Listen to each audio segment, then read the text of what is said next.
She ain't perfect, but she will do as far as this recording is concerned. I gotta find a better, like, impromptu recording solution to get some better quality going on, because I don't know, I just I'm not feeling the audio quality. I feel like the audio quality could be much better. But whatever. All right, so I watched, I guess prompted by Narcissism and Contrarian. That's where it started. So I was thinking, actually, no, we did start with narcissism. I was thinking about what that is, and like I guess I would, if I'm to like think of the traits of a defined narcissist, I think I would check a lot of boxes. Most of those boxes unapologetically, and I think that unapologetically were kind of like the morals of the play. I feel like those check boxes in anything are strictly objective descriptions as opposed to anything subjective, such as like morality. I guess morality is what we're talking about. So it's I associate as being a narcissist, and in doing that, I started thinking about like, all right, well, if I am a narcissist, like, why is it such a bad thing to be a narcissist? And I started getting like kind of thinking about the, I don't know, what it means to be a narcissist. Like, it's the manipulation. It's not so much the actions that are bad; it's how those actions are applied. And is that a question for me? Is that a question of like the ends justify the means? Because I don't necessarily, I don't agree with that. Um, I think I can certainly use that as an argument in some cases, in a lot of cases, but those cases are usually, they're always hindsight.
Welcome back to the deep dive. For so many of us, when we hear the phrase martial arts, our minds jump to, well, images of competition, maybe high flying kicks or that really strict discipline of a dojo. Yeah. But what if the real purpose of martial arts wasn't actually about fighting at all? What if it was about, transforming your entire life? That is precisely the fascinating premise we're getting into today. Yeah. We are exploring a really comprehensive, modern approach to martial arts education that goes way beyond just fighting techniques. Yep. We're looking at a system that's been designed as a tool for personal transformation. It's about integrating discipline and movement into, well, a truly holistic lifestyle. So, our source material for this is this really unique philosophical and programmatic guide from a group called Mandala Sun Martial Arts. Mhm. And it's not just a curriculum outline, it's more like a statement on human potential. So, our mission for you, the listener, is to pull out the key elements of how this very specialized, very hybrid system is engineered to help people achieve three big goals: living cleaner, stronger, and wiser. Now let's define those because they're important. To live cleaner, that means gaining better physical health, sustained energy, really finding that longevity through these internal practices. Right. Then to live stronger, that's about forging this deep physical and just as importantly, mental resilience through some pretty rigorous external training. And the last one. And crucially, to live wiser. This means achieving a real philosophical grounding, self-control, and making sure that all that strength you're building is always tempered by judgment. It honestly sounds like a complete operating system upgrade for your body and your mind. That's a great way to put it. It's like a roadmap for how you integrate the discipline you learn on the mat into your actual daily life, whether you're facing a professional challenge, a health issue, or even a sudden unexpected threat. Yeah. So let's just jump right in, starting with the one idea that seems to guide everything they teach.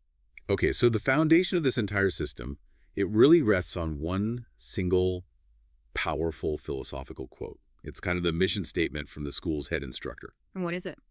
Power without perception is spiritually useless and therefore is of no true value. Wow. I mean, that sets an incredibly high bar right from the start. It really does. We're not just talking about getting good at fighting, are we? Yeah, This immediately separates the idea of true mastery from just, having physical skill. exactly. If you can build up this incredible physical power, the ability to strike hard, to lift heavy, but you don't have the perception of when or why to use it, this philosophy says that strength is just empty. It's useless. It suggests that strength has to serve some higher purpose or it just ends up being self-defeating. And that connects right back to our ultimate goal here of living wiser. Most people think of power as, physical strength or maybe influence.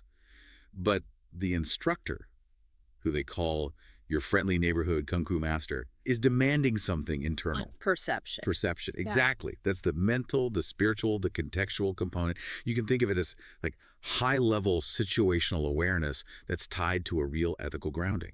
It makes me think about, leaders in business who have huge amounts of power, financial or corporate, but they don't have the perception to use it wisely, and eventually it leads to their own downfall. It's the exact same dynamic. The power was there, but the value was lost because that perception was just missing. Right. It's the same here. If your training only lets you react physically, without any mental clarity, without understanding the full weight of your actions, then the power you gain is, by this definition, useless in the grand scheme of a moral life. So it's a direct critique of just brute force. Absolutely. It's insisting that wisdom has to be the thing that regulates strength. And that just shifts the whole focus of training from being reactive to being proactive and judicious. That concept, wisdom regulating strength, that has to fundamentally change the entire training environment. So if that's the core insight, how does the organization translate that into its bigger mission? What does success actually look like for their students, beyond just getting a black belt? Well, the mission statement is focused almost entirely on community health and internal development. Mhm. The stated goal is to foster a healthy, connected community. Okay. And the outcomes they promise are those three core elements of well-being: physical fitness, mental clarity, and emotional well-being. That is a crucial point we have to stay on for a second. They don't lead with self-defense. They don't lead with winning competitions. Nope. They lead with fitness, clarity, and well-being. How does prioritizing the emotional and mental side of things change the kind of student that walks through their door? I think it signals a completely different purpose. A lot of traditional systems, which are very valuable, they often have a strong focus on linear progression, on external validation, the rank, the trophy, the belt. Right, the stuff you can show off. Exactly.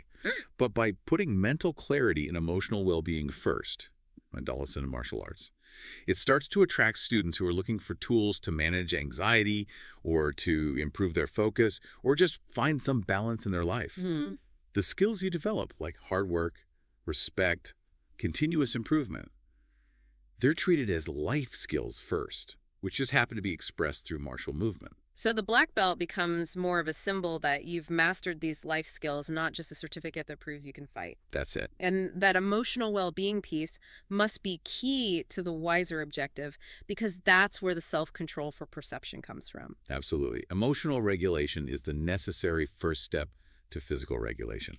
I mean, if you can't manage your own adrenaline response or your fear or your anger, you definitely can't regulate the application of violence if you ever need to. So this philosophical framework, it frames the entire physical curriculum as a way to get to that internal discipline and emotional control. Yes, ensuring that every technique you learn reinforces the wisdom to use it, or maybe more importantly, not to use it. And that integration is really what makes this whole deep dive into living wiser even possible. Okay, that really solidifies the mental foundation. The wisdom has to come first.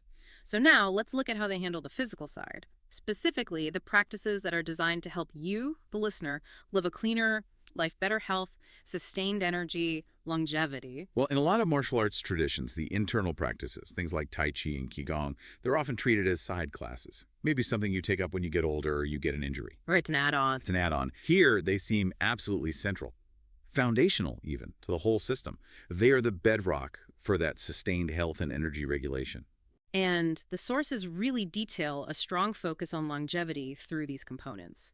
It seems like if the external arts give you that peak strength, the internal arts are what give you consistency and the ability to age gracefully, all while minimizing the chance of injury or burnout. That's a perfect definition of a cleaner life in this context. Yeah. It's one marked by sustained vitality, not just fleeting peak performance. So what are they actually teaching? The program explicitly combines basic and intermediate Yang-style Tai Chi Chuan. And for anyone who doesn't know, the Yang style is known for its really wide, open, graceful movements, which makes it very accessible. It focuses heavily on balance and fluid transitions. But the really unique thing to me is how they integrate this ancient art right alongside modern physical therapy exercises. That blend that suggests a very deliberate move toward preventative and restorative movement. Exactly. This isn't just about learning a beautiful ancient form. It's about learning functional, injury-preventive movement patterns. Mhm. When you blend ancient arts with modern body science, what you get is a practice that's scientifically grounded in biomechanics, but it still has all the philosophical depth of the art. So it means the training is constantly adjusting for the health of your joints, the integrity of your spine, the overall longevity of the practitioner. It's a very sophisticated approach. It recognizes that over a long life of training, we all pick up minor injuries or, postural issues. For sure. Using PT exercises alongside Tai Chi means they're actively addressing those underlying structural problems while they're simultaneously teaching you this very sophisticated movement. And this restoration, I'm guessing, is amplified by the energy work, the Qigong. It is. They integrate daily Qigong breathing, which is basically moving meditation and energy practice. Qigong is often described as cultivating Qi on life energy through coordinated breath, movement, and focus. And they highlight specific named techniques, which gives us a clue about the curriculum's depth. We're talking about the 8 brocade Baduan Jin and their own proprietary technique, Mandalasan Dynamic Qigong. The 8 brocade is a true classic. It's one of the oldest and most widely practiced sets. It's often translated as 8 pieces of silk brocade. So for a listener who's maybe not familiar with it, what does that practice actually feel like? And what's the practical outcome for someone who's looking for that cleaner life? It feels restorative, but also really powerful. Imagine stretching your body and really opening your lungs while your mind is completely synchronized to the movement. Okay. The practical outcome, which is cited in traditional texts and increasingly in modern research, is its ability to regulate organ function, improve circulation, and just dramatically reduce all that accumulated stress we carry around. So by doing these slow restorative movements, the student is actively cleaning out the physical and mental clutter of their day. It's a daily internal system reset. And this low-impact restorative practice tells us everything about their goal of consistency. Because if the practice is too demanding or too high impact and it constantly leads to injury, it's going to fail that longevity test. Precisely.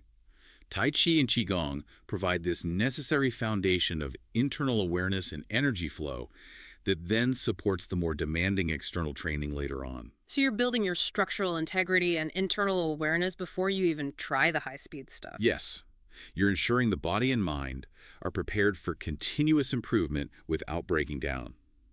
This makes sure that the transition to living cleaner is a lifelong pursuit, not just some crash course. It sounds like they've basically inverted the traditional learning curve, prioritizing internal harmony before they even get to external force. That's a great way to put it. It's the definition of building a stable platform. But now we have to transition to where, the rubber meets the road, the external arts, where the internal strength gets tested and forged. How do they take this platform of sustained clean energy and apply it to build real, tangible, physical, and mental strength? So we move now to the core discipline for forging that strength, Shaolin Kempo Karate. It's described as a dynamic and comprehensive martial art. And this is where that blend of traditions is most obvious, and it's why the system is so effective at building that deep-seated mental and physical strength. Okay, so walk us through that specific blend. What does Shaolin Kempo actually combine? It's a synthesis of two major but really distinct lineages. First, you have the traditional techniques and philosophy of Shaolin Kung Fu, which is known for its deep history, its comprehensive forms, its powerful conditioning methods, often emphasizing flow and deep stances. Okay, that's the Shaolin side. Right. Then second, it incorporates the practical, more street-focused methods of Kempo Karate, which really emphasizes speed, explosive delivery, and efficiency in self-defense. So on one hand, you have the philosophical depth and the conditioning of the Chinese tradition, and on the other, the pragmatic, direct self-defense focus that's rooted in Japanese and American Kenpo. Yeah. Exactly. And the goal is comprehensive: to cultivate physical, mental, and spiritual discipline through a structured path toward a black belt. No, often when you see distinct traditions like Chinese Kung Fu and Japanese karate get blended together, you get purists who criticize the loss of integrity. For sure. But here, the hybrid approach seems to be defended by its utility. It offers the flow and conditioning you need for sustained practice, but it's combined with that rapid response effectiveness you need for modern self-defense. It's a holistic approach to comprehensive strength. And that structural path is so important for building discipline. The process of working toward a black belt that teaches you tenacity and perseverance. That's the mental part of being stronger. But the curriculum doesn't just stop at that traditional structure. It introduces a specialized proprietary self-defense method from Master Nolan Adams called Taijutsu. And this is where the concepts of physical strength and philosophical perception really merge. Taijutsu is the ultimate expression of the school's philosophy. It's focused on simulating realistic self-defense situations safely and efficiently for everyday sparring. And the application they specify in the source is critical here. It's for high-stakes encounters, like self-defense, security, and even law enforcement scenarios. Yes, and this is where we come back to that philosophical warning we talked about earlier, that crucial need to carefully regulate the application of violence. Right. You're gaining immense physical strength, but the primary training is for wisdom and control. That is the intellectual core of the whole system. If you're training for security work or complex street encounters, the goal isn't just to win the fight. It's to resolve the situation with the minimum necessary force. And that requires huge perception, precise control, and the ability to tell the difference between a threat that needs to be neutralized and one that just needs to be subdued. It's control under fire. So how does the technical blend of taijutsu actually support this need for precision and regulation? What specific internal and external arts are fused together to achieve this kind of complex control? It's a really remarkable integration. It's designed to train both sensitivity and power at the same time. The internal sensitivity-enhancing elements, those include Tai Chi push hands and Wing Chun Chi Sao. Okay, let's focus on those internal parts for a second. Push hands from Tai Chi that teaches you to maintain connection, to feel the direction and intent of your opponent's force, and manage distance without just using brute strength. Yes, and Wing Chun Chi Sao, or sticky hands, refines that sensitivity even more. It teaches the practitioner to maintain contact and constantly adjust to an opponent's pressure, which often leads to these rapid, precise counterstrikes or control points. So these practices are forcing your body to react fluidly, responsively, instead of just relying on big muscle contractions or telegraphing your moves. It is the source of perception in the physical realm. Okay, so the internal arts are training the nervous system to be hyper-aware and responsive. Now, you pair that refined sensitivity with the external high-impact components of taijutsu, karate, wrestling, Muay Thai, BJJ, and even sumo. How do these powerful, sometimes conflicting arts actually work together? It creates a complete toolkit that addresses every range of combat. You have the striking power and footwork from karate and Muay Thai for the stand-up phase. Okay. Then you have the clinching, the takedowns, the pinning skills from wrestling and sumo. That's the transition phase. And finally, you have the ground control and submission mastery from Brazilian Jiu-Jitsu. And the internal training is what holds it all together. It's the glue. Give me a technical example. How does that Wing Chun Chi Sao sensitivity actually benefit someone who's training BJJ? Okay, think about the transition from striking to clinching or a takedown. A pure external martial artist might just grab forcefully. Yeah. Right? They're telegraphing their intent. Yeah, you can see it coming. But the Chi-Sao practitioner, they learn to manage the opponent's force through contact. They're already sensing the opponent's center line and their balance. This sensitivity lets them seamlessly transition from blocking a strike to controlling a limb, or even taking an opponent down without having to rely on massive strength. So they're kind of stealing the momentum. It makes their BJJ transition faster, less predictable. That's it, exactly. Yeah. It sounds like the external arts are providing the strength and the options, while the internal arts provide the timing and the regulation.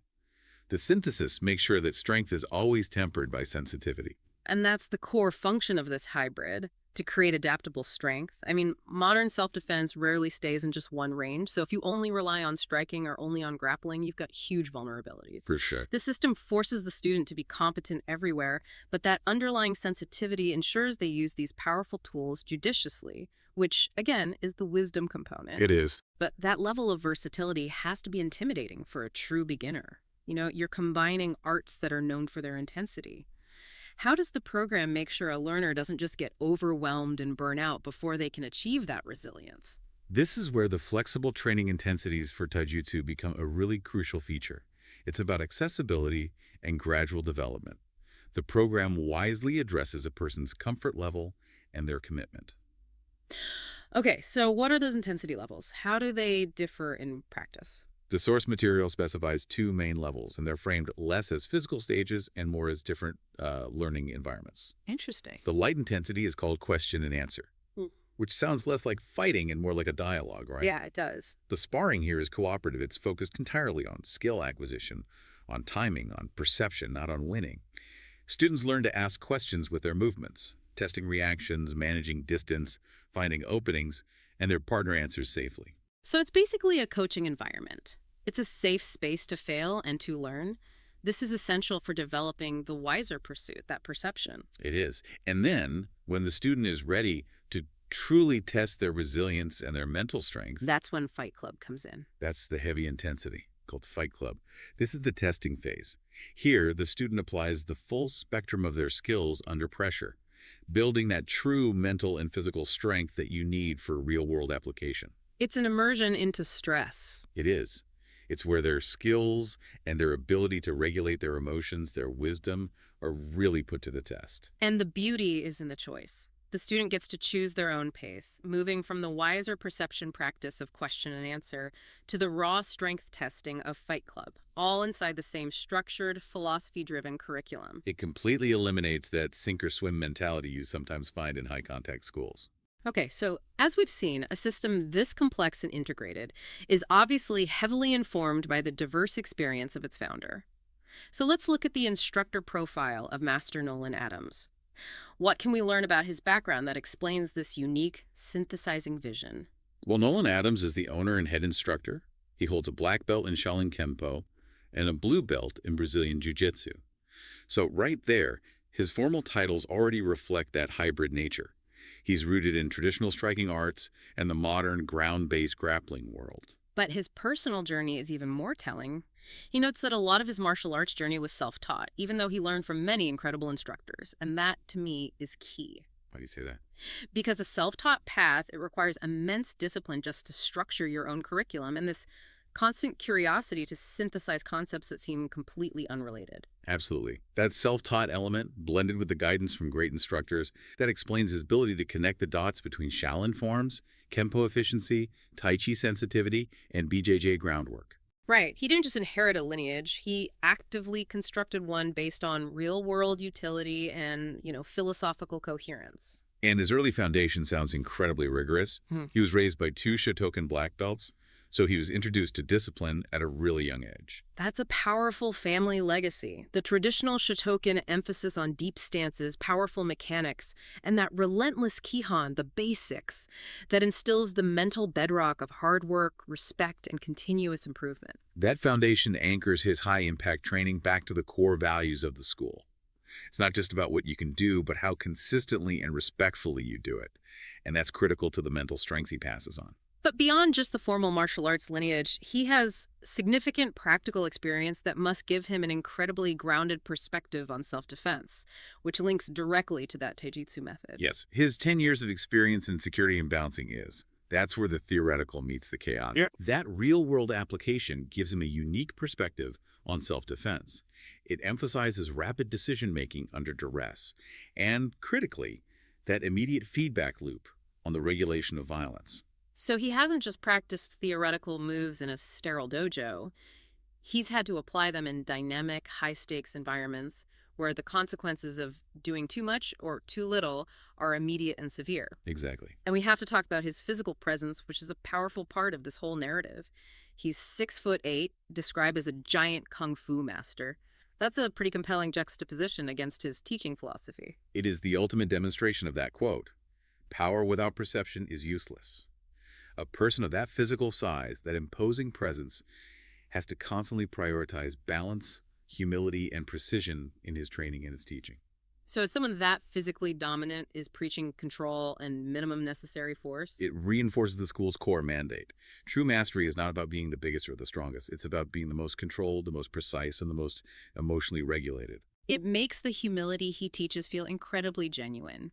It's a lesson learned through experience, not just out of a textbook. Now, how does he keep the training engaging and accessible for a modern audience, especially younger learners who might find formal martial arts, intimidatingly strict? He cleverly integrates his personal passions. He weaves in his enthusiasm for kung fu movies, for anime, for video games into his teaching. So he's not just showing techniques. Not at all. He's teaching strategic deployment and explaining the concepts through narratives that actually resonate with the contemporary student. He's turning repetition into a strategic pursuit. So instead of just drilling a block over and over, he might frame it as a movement pattern from a favorite anime character or a defense mechanic from a video game. Precisely. And this keeps the classes engaging, fun, and profoundly inspiring. It makes the ancient wisdom of martial arts immediately accessible and relevant. And finally, there's the cultural inspiration he cites. He acknowledges the importance of historical continuity and community. Yes, he's been profoundly motivated by Black American martial artists, and he specifically mentions BKF founder Steve Muhammad. He knows their dedication, their resilience, their discipline, and their commitment to preserving culture and history. And that inspiration isn't just about his own skill development, right? Not at all. It fuels his broader mission. Yeah. It's about building a legacy and ensuring the curriculum is culturally relevant and continually inspiring for all of his students. And this commitment to community and history is a critical component of the wiser element of the school. Okay, we've thoroughly established the philosophical depth, the physical rigor, and the expertise of the instructor. But for our listener, the learner, the practical question is still there. How accessible is this kind of transformative training? Because hybrid martial arts often require expensive gear or high commitment levels that can feel out of reach for a lot of people. And the program seems to be meticulously designed to remove those typical barriers. It really reinforces the idea of integrating martial arts into anyone's life, which is essential for achieving that cleaner and stronger lifestyle across the whole community. So let's start at the very beginning. For the absolute beginner, is this system so advanced that you need prior experience? Not at all. The source explicitly states that classes are beginner-friendly, but they add a really crucial support mechanism. They offer private lessons specifically to help new students with the transition. Oh, that's smart. It is. This customized attention ensures they grasp the basic principles of Shaolin Kenpo and Tai Chi before they have to join the faster-paced group class. This targeted approach has to dramatically increase confidence and reduce the chances of someone dropping out because they feel overwhelmed. That's a huge confidence booster. But what about physical limitations? Age, previous injuries, health concerns. Those things often stop people from pursuing demanding physical activities, especially martial arts. And this point is addressed head-on, and it ties right back to that integration of physical therapy we talked about. The program confirms that training can be adapted to personal needs, even for those with injuries or health concerns. And that flexibility is vital for the cleaner objective, right? It's emphasizing adaptation and longevity and restorative movement over just high impact performance. Exactly. It lets individuals start their journey toward sustained vitality, no matter what their current physical condition is. So if someone is, say, recovering from a knee injury, they could focus heavily on the Tai Chi and Qigong while adapting the striking mechanics of Kenpo to reduce the impact. Precisely. The system prioritizes the internal cultivation of energy and correct movement patterns, which are safe for almost any physical condition.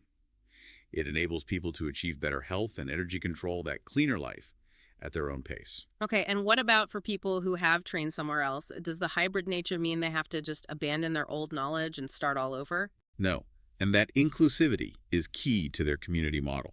All styles and all levels are welcome. The philosophy explicitly embraces incorporating each person's individual style and body type. So it recognizes that prior experience is actually a strength, not a hurdle. Yeah, it allows for a richer exchange of techniques within the community and reinforces the idea that martial arts is about personal discovery. And what about the gear? Do you need a gi, specialized gloves, expensive padding just to show up on day one? Nope, the focus is kept entirely on comfort and minimizing that financial barrier. They explicitly say, "We believe in comfort. You may wear active wear you feel comfortable in." So while specialized gear is probably available for the heavy intensity sparring, It is, but the core requirement is simplicity. This ensures new students can focus their resources and their attention on mastering movement and philosophy, not on buying specialized outfits. and for those who are driven by competition, do they cater to that drive? Competing is available for students who are interested, but it's very clearly stated that it is not required. And this ensures the focus stays on the school's central mission of personal growth and community well-being, which aligns with their philosophical mandate rather than just on, athletic victory or external validation. This commitment to community well-being, it seems to culminate in the most powerful structural part of the school, the subsidization program. This really details how the school puts its mission into practice, making sure it's accessible regardless of someone's financial background. The source material indicates that donations directly support this subsidization program. And this mechanism allows them to offer low-cost or even no-cost classes to those who need them the most. That is, in a way, the ultimate practical expression of fostering a healthy, connected community. They're democratizing access to the tools for physical fitness, mental clarity, and emotional well-being. Right, so anyone who contributes or anyone who just pays standard tuition isn't just funding the school. They're actively empowering individuals who might otherwise be excluded to access these life-changing opportunities. They're fulfilling that mandate of excellence both on and off the mat by making sure the community itself is growing cleaner, stronger, and wiser. It's proof that the philosophy extends beyond the dojo walls. The contribution helps maintain a healthy, thriving community where everyone can grow and benefit. This ensures that the pursuit of a deeper, more integrated life through martial arts is shared broadly, and it fulfills that goal of helping all students achieve personal growth and excellence. This deep dive into the Mandala Sun martial arts model has really shown us a system that successfully goes beyond basic physical training.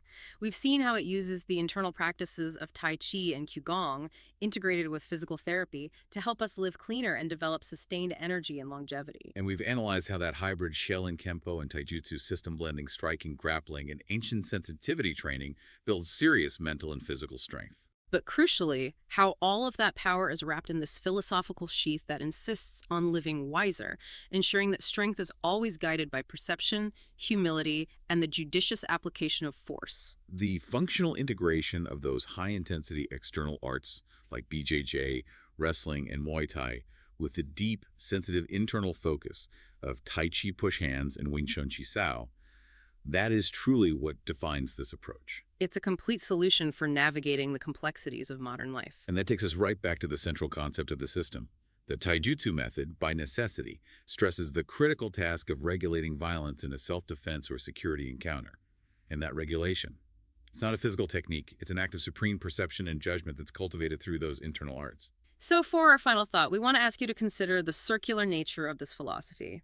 How does the practical, high-stakes necessity of regulating violence, the very goal of the taijutsu training, connect directly back to that opening philosophical statement that power without perception is spiritually useless? It shows that the true measure of a martial artist's strength, and really a person's character, is not their ability to win a confrontation. It's their internal wisdom and self-control to choose the precise level of force or non-force that's required. It's proof that the discipline of the body is ultimately a pathway to the discipline of the spirit, achieving that integrated, cleaner, stronger, and wiser life. Think about that relationship between power and perception the next time you face a challenge, whether it's physical or otherwise.